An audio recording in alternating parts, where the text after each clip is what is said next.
Welcome to Renu bio classes. अभी हम लोग स्ट्रक्चर ऑफ सेल के बारे में पढ़ रहे हैं, जिसमें हम लोग सेल ऑर्गेनल्स के बारे में पढ़ रहे हैं। आज की क्लास में हम लोग प्लास्टिड्स एंड वैक्यूल्स के बारे में पढ़ेंगे। ठीक है, तो आज का हमारा पहला टॉपिक है प्लास्टिड्स।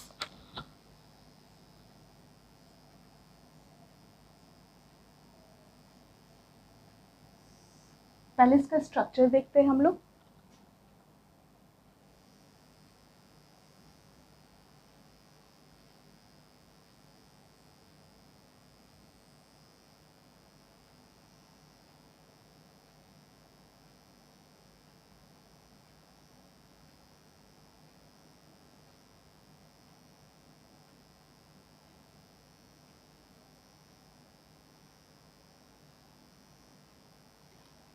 जैसा माइटोकॉन्ड्रिया में भी हमने जब पढ़ा था, तो mitochondria is also double membranous cell organelles, और प्लास्टिड्स भी है ये डबल मेम्ब्रेनस सेल्स ऑर्गेनल्स है। इसके ये आउटर मेम्ब्रेन हो गए,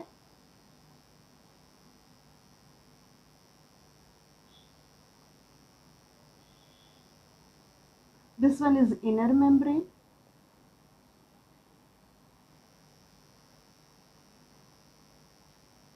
and the strand is lamella,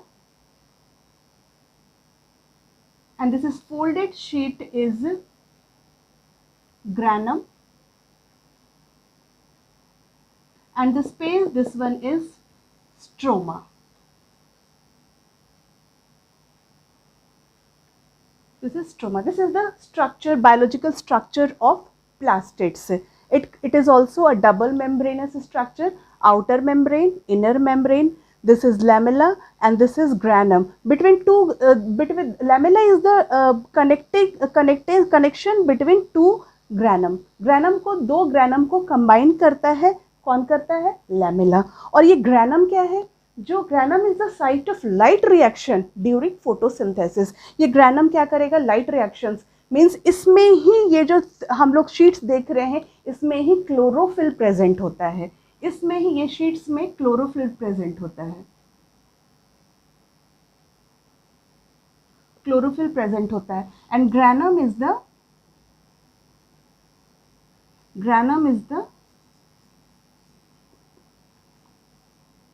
site of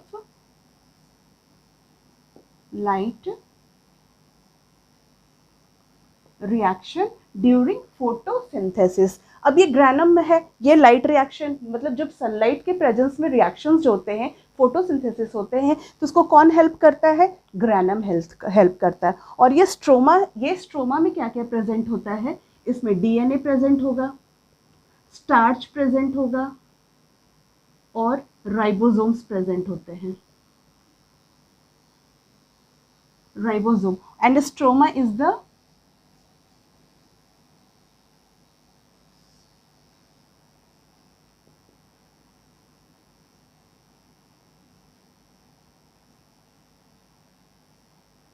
site of dark reaction in photosynthesis. Stroma जो एम्प्टी स्पेस होता है, दैट इज स्ट्रोमा। और उसमें क्या क्या होता है? डीएनए होता है, स्टार्च होता है, राइबोसोम। फोटोसिंथेसिस प्रोसेस में हमने पढ़ा है कि जो प्लांट जो है कार्बन डाइऑक्साइड, वाटर, ऑक्सीजन के प्रेजेंस में जो फूड बनाता है, दैट फूड इज स्टार्च। और वो प्लांट में कहाँ स्टार्च स्टोर होता है? लीफ में। हम लोग जानते हैं लीफ में, अभी तक हम लोगों ने पढ़ा कि लीफ में स्टोर होता है। अब लीफ में कहाँ पे स्टोर होता है? स्ट्रोमा में स्टोर होता है स्टार्च। और माइटोकॉन्ड्रिया की तरह इसमें भी अपना डीएनए एंड राइबोसोम्स होता है। तो दो ऑर्गेनल्स ऐसे हैं जिसमें अपना डीएनए एंड और राइबोसोम्स प्रेजेंट होता है। Now the two organelles are mitochondria and plastids. और ये प्लास्टिड्स है, it is present only in the plant cell, it is absent in animal cell. Plant cell में सिर्फ प्रेजेंट होता है, एनिमल सेल में नहीं होता है। And it is the largest cellular organelles in plant cell. Plastids जो है, it is the largest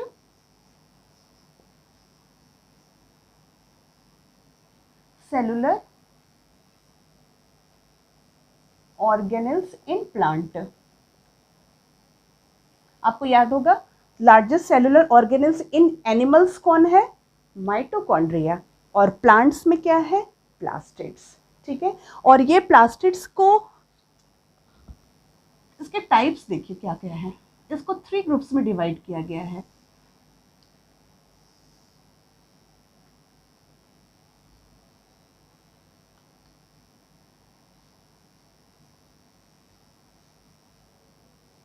chloroplast,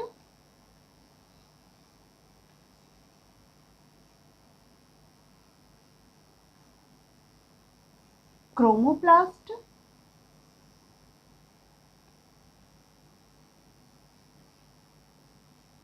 and leucoplast.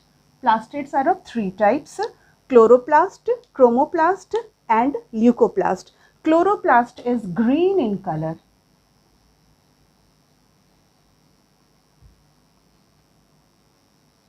ये ग्रीन इन कलर होता है और ये कलरफुल होता है। हमारा क्रोमोप्लास्ट जो है ये कलरफुल होता है।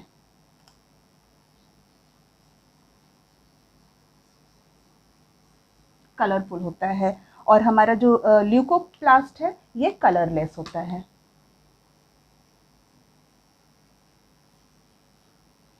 कलरलेस होता है। अब ये क्लोरोप्लास्ट ग्रीन क्यों हुआ? Chloroplast is green in colour due to the presence of chlorophyll. इसमें क्लोरोफिल होता है इसलिए ये क्लोरोप्लास्ट ग्रीन कलर का होता है। इसलिए क्लोरोप्लास्ट को हम लोग किचन ऑफ द सेल कहते हैं।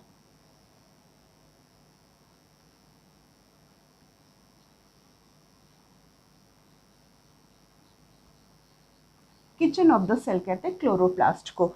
और क्रोमोप्लास्ट का क्या काम है? ये जो डिफरेंट कलर्स ऑफ फ्लावर्स हम लोग देखते हैं, डिफरेंट कलर्स ऑफ लीव्स देखते हैं, it is due to the presence of chromoplast. And leucoplast is colourless. अब इसका फंक्शन क्या है? क्लोरोप्लास्ट क्या करता है? ये फोटोसिंथेसिस में हेल्प करता है। Means it traps the sunlight and utilizes the sunlight for the process of photosynthesis. ये photosynthesis में process में काम करेगा।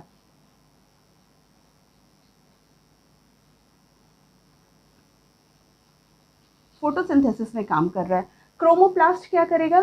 Chromoplast impart the color to the flower to attract the insects for pollination. ये pollination करता है।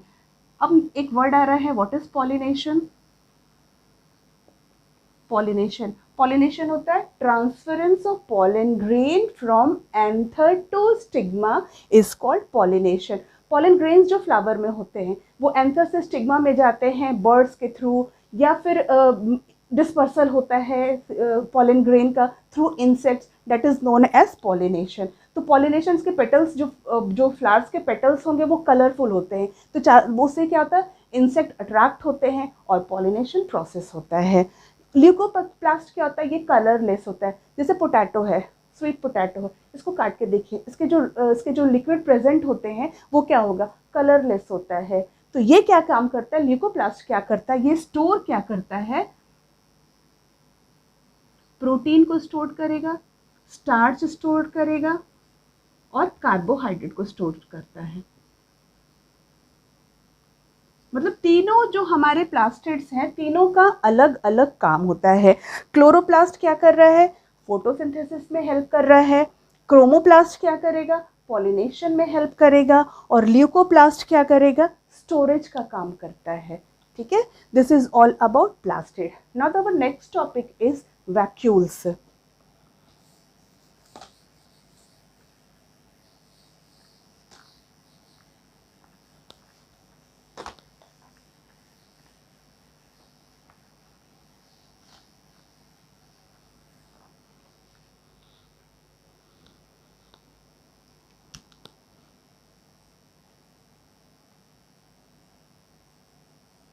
Now the next topic is vacuoles.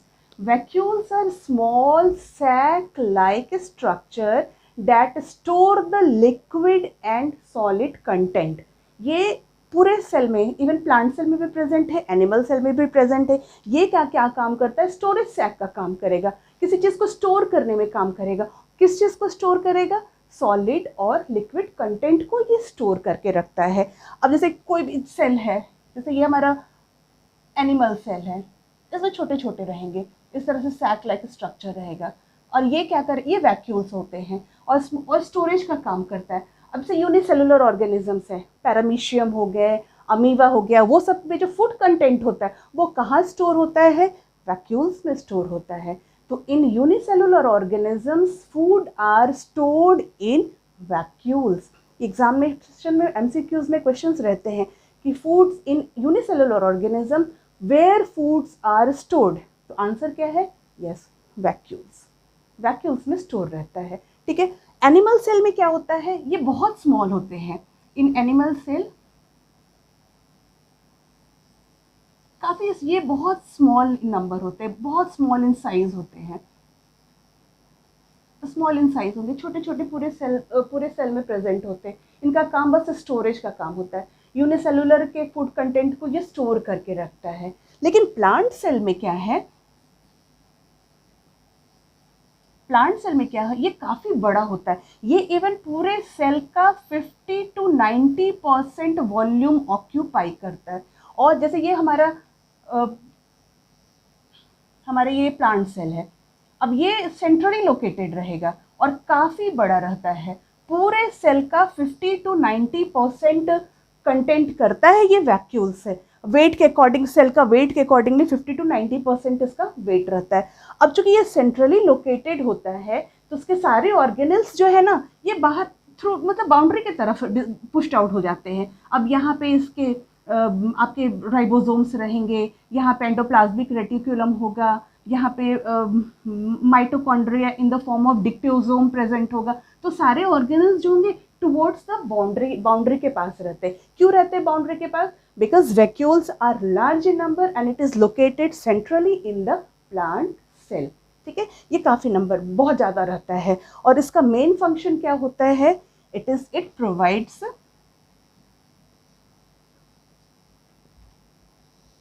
rigidity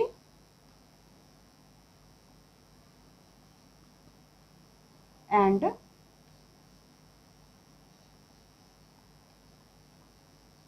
turgidity to the cell।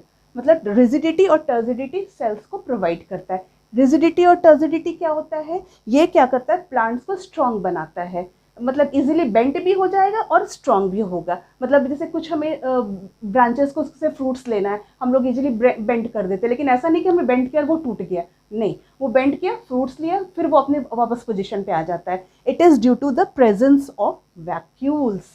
और इसका जो आउटर मेम्ब्रेन है, बहुत अच्छा क्वेश्चन है कि what is the name of the outer membrane of vacuoles in plant cell? Now the answer is tonoplast.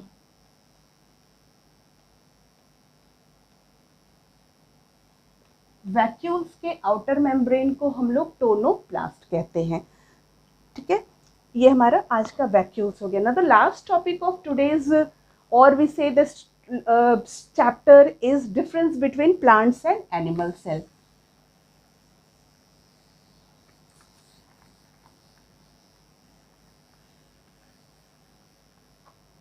और आज का हमारा नेक्स्ट टॉपिक है difference between plant cell and animal cell.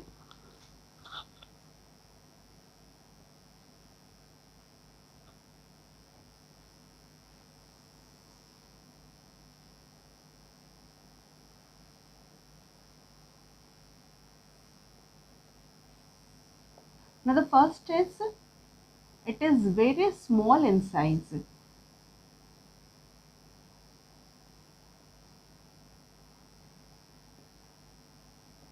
इसमें क्या होगा? प्लांट सेल क्या होगा? It is large in size.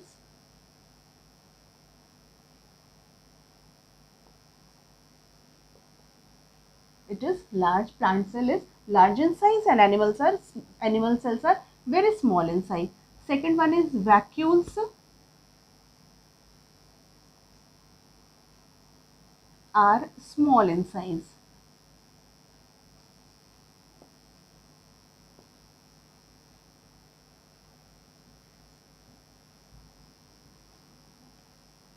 Vacuoles are large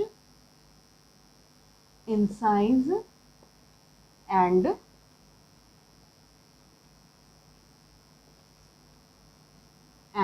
centrally located.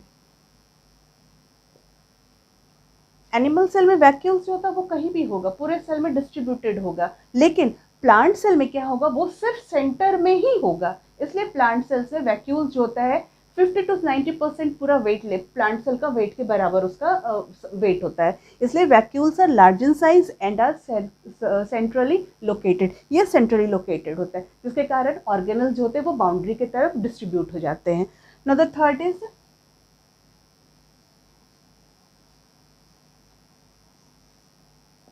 plastids are absent, but in case of Euglena,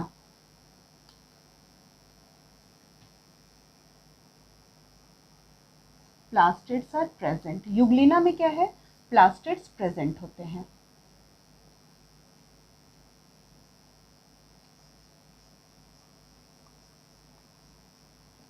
Euglena क्या है, यूनिसेलुलर ऑर्गेनिजम्स है और इसमें प्लास्टिड्स प्रेजेंट होता है। इसकी शेप कुछ इस तरह से आएगी, देखने में आएगी आपका, ये यूग्लिना इस तरह का रहेगा। ये टेंटेकल्स होते हैं, टेंटेकल्स क्या होते हैं, इसका लोकोमोटरी ऑर्गन्स है, यूग्लिना का लोकोमोटरी ऑर्गन्स है और ये इसमें ये ग्रीन कलर का होता है, इसलिए इसमें प्लास्टिड्स प्रेजेंट होता है। प्लास्टिड्स के कारण ही ग्रीन कलर नजर आता है। तो सारे एनिमल सेल्स में वो प्लास्टिड्स जो होते हैं वो एब्सेंट होते हैं, लेकिन यूग्लिना में प्लास्टिड्स प्रेजेंट होते हैं। ऑफ कोर्स प्लांट सेल में प्लास्टिड्स प्रेजेंट होते हैं।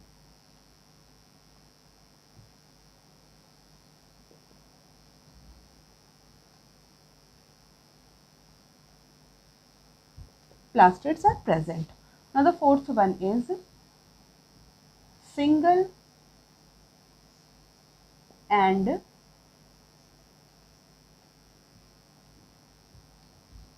prominent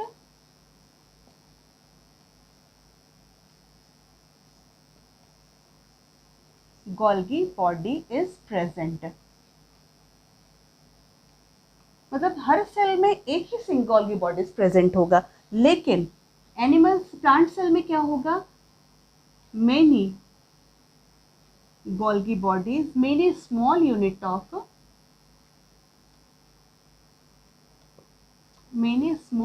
of Golgi bodies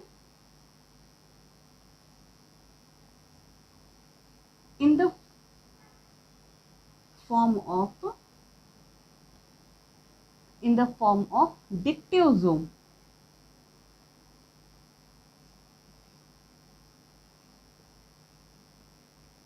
In the form of dictyosome ये प्रेजेंट होता है। एनिमल सेल में हर सेल में एक ही गोल्गी बॉडीज प्रेजेंट होगा, लेकिन प्लांट सेल में है बहुत सारे होंगे, लेकिन स्मॉल यूनिट होंगे और वो किस नाम से प्रेजेंट होंगे, डिक्टियोसोम के नाम से प्रेजेंट होंगे। अगर हम लोग क्वेश्चंस पढ़ रहे हैं, गोल्गी बॉडीज आ रही है, तो इसका मतलब हो रहा है कि हम लोग एनिमल सेल्स के बारे में पढ़ रहे हैं, और जहाँ बात हो रही है डिक्टियोसोम की, इसका मतलब हम लोग प्लांट सेल के बारे में पढ़ रहे हैं। Now the last and the main difference is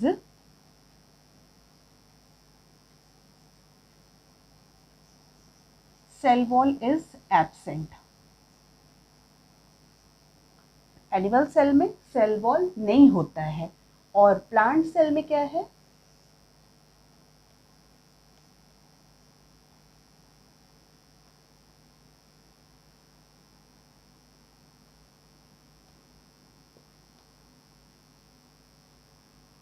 plasma membrane is surrounded by cell wall and it is made up of cellulose. Cellulose का बना होता है। Means cell wall animal cell में एब्सेंट होता है और प्लांट सेल में क्या होता है, पहले प्लाज्मा मेम्ब्रेन, उसके बाद फिर सेल वॉल होता है, और वो सेल वॉल किसका बना होता है, सेल्यूलोज का बना है। पढ़ा था हमने, carbohydrates are 3 type, sugar, starch and cellulose. Sugar and starch are digested in our body and cellulose is not digested in our body, and it is cell wall is made up of that cellulose. ठीक है, आज का class कैसा लगा ज़रूर बताइएगा। Next class में हम लोग टिश्यू के बारे में पढ़ेंगे। Till then bye, be safe and healthy. Thank you.